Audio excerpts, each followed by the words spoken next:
On est au rez-de-chaussée d'un de nos 6 logements, modèle super populaire, dans le projet de Grand Pré. On trouve également ce modèle-là à Nicolette, dans le projet Faubourg, et dans le projet Grenache à Drummondville.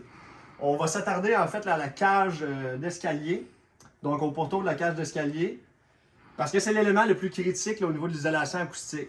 Stratégiquement, là, en équipe, là, on a décidé d'élaborer une cage d'escalier qui est à l'intérieur du bâtiment et non pas à l'extérieur, pour des raisons en fait d'accessibilité pour notre clientèle. On nous a manifesté que de déneiger une cage d'escalier pour se rendre au 2e, 3e, il y avait des risques de chute. C'était très compliqué au niveau de l'entretien. Fait qu'une cage d'escalier intérieure, les gros avantages en fait, c'est qu'au niveau de l'entretien, c'est très facile. On n'a pas de perte de temps à déneiger ou déglacer là, notre escalier. Par contre, ça représente un défi au niveau acoustique. Je vais vous présenter vite fait les grandes lignes là, de notre technicalité acoustique des cages d'entrée, des cages d'escalier. Donc ici, en fait, on voit là où est-ce qu'il y a des panneaux d'aluminium. Je vais vous expliquer la composition. On va avoir 2 gyps 5-8 qui vont se fixer sur les barres résilientes.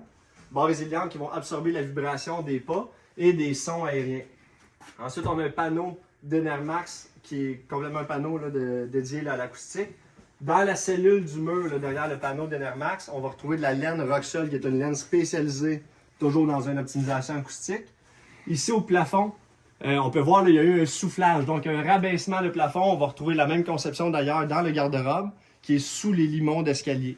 Le plafond, ce qu'on va faire, c'est qu'on va mettre des panneaux de Roxol, donc des pads de laine Roxol à l'intérieur des cellules vides, barres résilientes sur le dessus, panneaux d'Enermax, 2 gyps 5-8. Au-dessus, on va remplir complètement la cavité de cellulose soufflée, de la cellulose acoustique, de sorte à complètement éviter qu'il y ait une caisse de résonance et une transmission du son. Maintenant, avec tous ces éléments-là, est-ce que c'est parfait? La perfection est extrêmement dure à atteindre. Par contre, on peut présumer qu'on est 4 fois supérieur au code, aux exigences minimales du code du bâtiment. La meilleure isolation, c'est un respect du voisinage, un respect d'autrui. Nos équipes de location sont spécialisées pour bien qualifier la clientèle.